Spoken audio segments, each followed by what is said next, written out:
All right, everyone, and this is the iPhone 12 mini. You know, this iPhone honestly made quite a splash when it first came out. And like the big question is here in 2025, is it still any good? I've actually been using this little guy, this blue model right here, as one of my daily drivers for a good few months now. And let me tell you, I've got some thoughts. It's been a bit of a nostalgic trip, pocketing it on commutes, at cafes, even on a few hikes. This phone, Apple's first actual mini iPhone from late 2020, packed the same punch as the standard iPhone 12, but in this tiny 5.4-inch body. Reviewers back then called it full fat in specs, despite its size, which, well, was pretty spot on. And like, the big question is, here in 2025, is it still a great compact iPhone, especially when, at nowadays iPhones are just getting bigger and bigger? Should you even consider picking one up now? Let's get into it. All right, so first up, let's talk about the design. Honestly, the moment you pick this phone up, it's like immediately memorable in your hand. It totally throws me back to the look of the classic iPhone 4 with those flat edges, but like more modern ways. The build quality is, well, pretty handsome. Mine's the blue one, and it's got this aerospace-grade aluminum frame and that glass back, plus Apple's ceramic shield on the front, which is supposed to be tough. And it does feel solid, yet the whole thing is pleasantly light and actually a bit slippery to just slide into your pocket. Of course, it's been around since 2020, and I've been using this one for a good few months now. So it's definitely got a few honorable battle scars. You can see some scuffs on the aluminum here and there, and actually a tiny bit of the blue paint is showing some wear right on these sharp edges. But honestly, it kind of gives it character, Despite that, I find the smooth edges and this matte blue finish genuinely charming. It stands out without being, too loud or garish. I've actually gotten a few compliments on it. But the main thing, its size. It's so incredibly easy to grip. I often literally forget it's in my hand until I look down. In a world where phones just keep getting bigger and bigger, using this mini feels like, I don't know, a personal statement. Like I'm signaling that I value compact, one-handed design. It's just extra practical. I can comfortably reach the whole screen with my thumb, and it slips into any pocket or small bag so easily. Compared to the 6-inch plus phones we see everywhere now, its size is basically its biggest draw. Okay, moving on to the display. And for its size, it's actually still really, really good. It's a 5.4-inch OLED, what Apple calls their Super Retina XDR panel, with a 2340 by 1080 resolution. In real life, this just means text is super sharp and photos look really detailed. You've got HDR support, True Tone, Wide P, 3-color, and all that fancy iPhone OLED, so you get those deep blacks and vivid colors. Apple's spec sheet says up to 625 nits typical brightness and 1200 nits peak for HDR, which, well, is still plenty bright.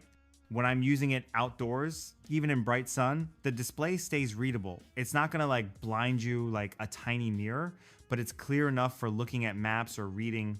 Media and games still look pretty nice. YouTube videos and Netflix HDR clips still pop on this OLED screen, even if the size feels a bit modest by 2025 standards. Because of that high pixel density, reading ebooks or articles on the mini is surprisingly comfortable. I usually just set the text at normal size, and it doesn't feel cramped. Daily stuff like browse, social media, or checking email, totally easy on this display. On the downside, well, video and gaming do feel a bit more enclosed than on a bigger screen. I sometimes find myself tilting it or holding it closer, but as someone who really values comfort and portability, I've gotten used to that trade-off, performance-wise. So, under the hood, the iPhone 12 mini is packing the A14 Bionic chip. That's Apple's 5nm processor from back in 2020. So, yeah, 5 years later, how does it hold up? You know what? It remains impressively snappy for everyday use. Launching apps, scrolling through web pages or your social feeds, and even some light multitasking feels smooth and pretty instant. In my tests, I couldn't really trigger any noticeable lag. Apps like Safari or Instagram load as fluidly as I remember, and gaming is still very good for older titles. One long-term user even noted they never encountered lag playing 4K video or 3D games, and honestly, that matches my experience. The device rarely heats up during typical activities, and it feels as quick as many modern mid-range phones. But let's be real. Compared to like the 2025 flagships, let's say an iPhone 16 or the latest Android beasts, the A14 is, well, getting a bit long in the tooth. Heavy multitasking or graphically intense games will run thanks to Apple's efficient architecture, but not at the absolute cutting edge settings. Also, the Mini only has 4 GB of RAM.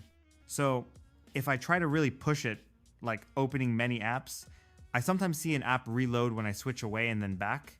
But I mean, I rarely hit those limits in normal daily use. Overall, the 12 mini still feels fast enough. It definitely outpaces many cheap budget phones and is on par with some recent mid-rangers. All right, software.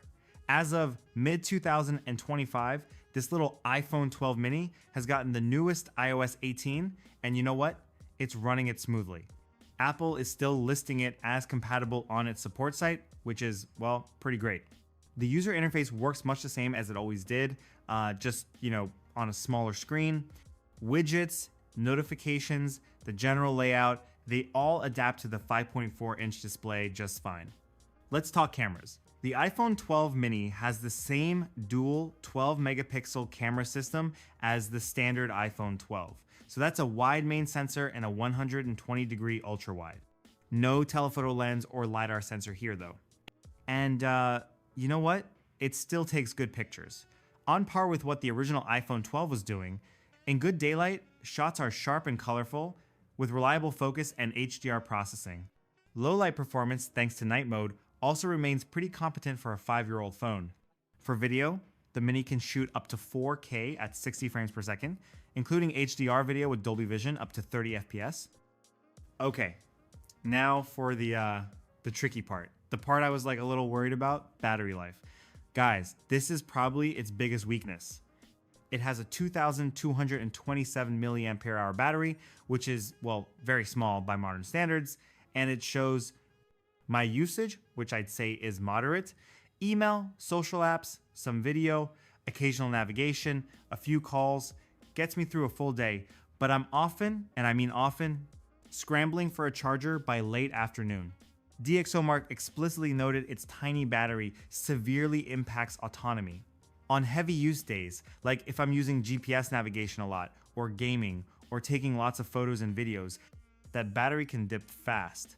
Compared to newer iPhone or even a mid-range Android with a 4,000 plus milliampere hour battery, the Mini's endurance is clearly its weakest suit.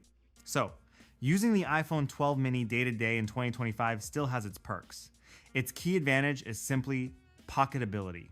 At my desk, on the couch, I find myself holding it naturally with one hand, swiping through apps, or texting with my thumb in a way that just isn't possible on these massive phones. Even after a few hours of use, my hand doesn't cramp. And I've lost track of how many times I've reached into a small jacket pocket and been delighted that, yep, it's still there, not weighing me down. I even carry it as a backup camera on hikes because it doesn't feel heavy at all. And here's a big thing. It's become very affordable now. On the used market in 2025, a working 12 mini can start around $170. For that kind of money, getting a well-built Apple phone with 5G, an excellent display, and still pretty good cameras is a great deal if you love small devices. I've often recommended it to friends who want a capable iPhone without the bulk. Anyway, those are my thoughts. What do you guys think? Still rocking 12 mini? Thinking of getting one? Let me know down in the comments below. Don't forget to like this video if you found it helpful, subscribe for more content, and I'll catch you in the next one. Peace.